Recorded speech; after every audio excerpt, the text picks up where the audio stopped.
Hi everyone, welcome to Monday Moose 17, a live version. If I can stop the camera from wobbling for a second. We've been toying with this idea for a while to take Monday Moose live. We weren't really planning on doing it this week. We were getting a few ducks in our row first, a few apps sorted out that allow us to do a few twiddly bits before we went live. However, the way the day's gone today, we've not really managed to get in the studio, so to speak, and run a Monday Moose. So we're coming live from Moose Towers. It's just me, not loads to say. Again, we'll keep it short this week, but really there's two main things I want to talk about. One is Andre Gray from Burnley got a 4-game ban from the FA today for historical tweets that he sent 4 years ago. They weren't particularly nice, but it does raise some questions about one's social media history, and whether that can become a public in the public domain. And it becomes important if you're going into business, starting up a business, that you have some way of managing what you've done historically as an individual. So that might be on Facebook, it might be on Twitter. But as you go forward, there may be things that we've all done that we're not proud of. They might be in the public domain, like on social media. What are we going to do about managing those? I mean, what I would say from an FA perspective, or even football agents, football clubs themselves, there's a certain amount of due diligence that perhaps needs to be done these days with football players' social media accounts, just to track this sort of stuff down and tip off the relevant sort of people and be proactive in managing our player that is an asset for a club. And for themselves and for an agent as well. So there's a grey area there, but I didn't. Sorry, I was finding puns where they don't need to be. But I think what you've got to be realistic about is people make mistakes, but sometimes they're not always forgotten about. And I think it was slightly unfair that it was dug out when he'd got to Premier League status. It could have come out a lot earlier than that, couldn't it? But I think it was just held back.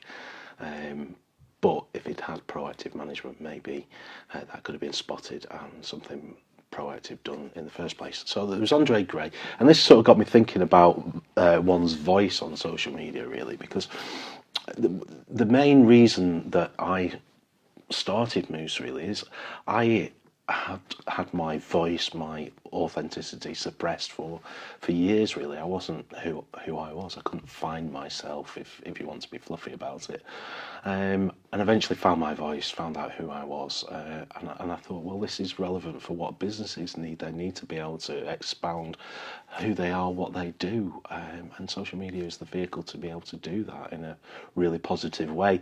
So voice is important because it comes down to your authenticity as both an individual and as a brand for your business. So how do you find that on social media? How do you do that when there are agencies like Moose out there that run social media accounts very successfully, but how can they best represent your business? Well, I suppose it's really comes down to relationship building with those agencies if you've got an agency involved, but it also comes down to being yourself. If you're a small business, that's sometimes easy.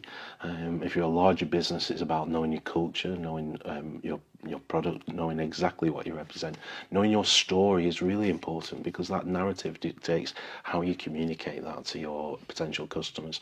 So finding yourself isn't just something that you do from a midlife crisis. It's something that you need to do as a business at whatever stage you're at before you enter into a sort of dialogue on social media with your customer base and your potential customer base.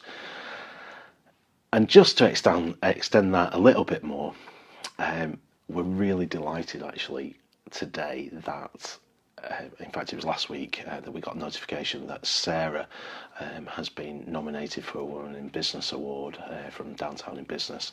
We're really thrilled about that because from my point of view, she deserves it for what she's done for Moose over the past sort of 8-9 months.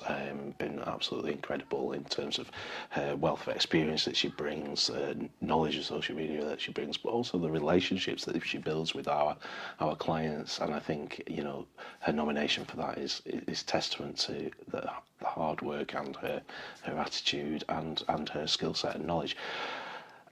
Before I carry on eulogising about that, though, I think it also what is good about Sarah is it comes down to that authenticity of voice, and with the best will in the world, you know, I can have a relationship with women in business and understand their business, but I don't understand about being a woman, and plainly, and sometimes, you know, we need those different sort of things to set each other off. So I'm thrilled about that.